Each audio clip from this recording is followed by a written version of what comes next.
Oh, let me tell you a story.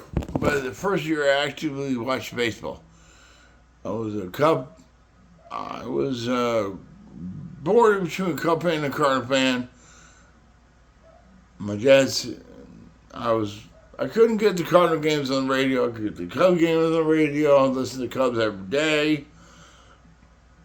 Then the strike happened, 1981.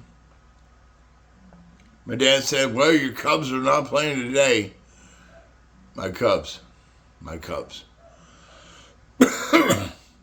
So what happened was a 58-day strike. They decided to break the season into two separate entities. Whoever was in first place in the first half of the season before the strike happened got in the playoffs. Then they started up the league. They started up again in August, and then whoever won the division in that time period played against the other one. So we had the Dodgers against the Astros. You had the Brewers against the Yankees. You had the Phillies against the Expos.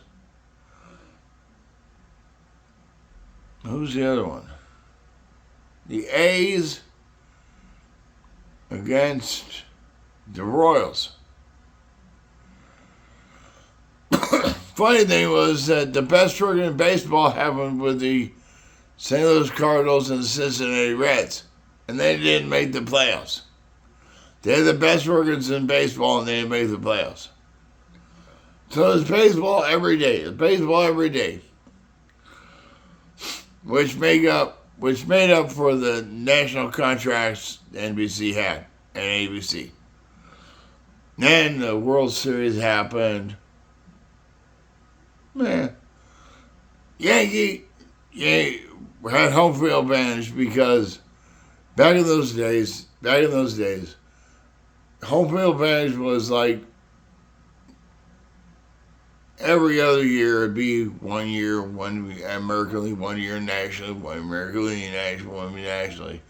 Yankees won the first two games, so they went to L.A. and they got Fernando Valenzuela. The guy would pitch like this. Fernando Mania was running wild. Now, in the first two games, Ronce was up at bat, and he got cold-cocked in the head accidentally by Goose Gossage. Knocked him out. So then they went to L.A. and L.A. Dodgers won 3 games. Then they went to New York and won the last game. Three World Series MVPs. Not one. 3.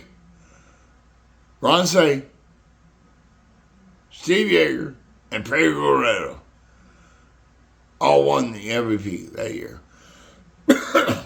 How they split that car, I have no idea. But that was the first World Series I ever watched. Now, here's another thing. The other thing. A couple other things. When the Yankees won the pennant, they had a party. And for some reason, Reggie Jackson and Craig Neal started choking each other. There was a fight about something, about their woman or something. They got a fight. And then, after Game 5, George Steinbrenner, the controversial owner of the Yankees, was in an elevator with 2 guys, and the guys were going like, yes. He said, "You really want to show you choking? I'll show you choking." He started choking both of them. Yankees won, the Dodgers won the World Series. God, that was hilarious. Dodgers won the World Series for the first time ever. I mean, against the Yankees. The LA Dodgers beat the Yankees. I'm not sure it was the first time the Yankees, they were in Brooklyn and all that crap, but yeah, it was great. It was hilarious. It was a great World Series. It was a great World Series. All right, thank you much.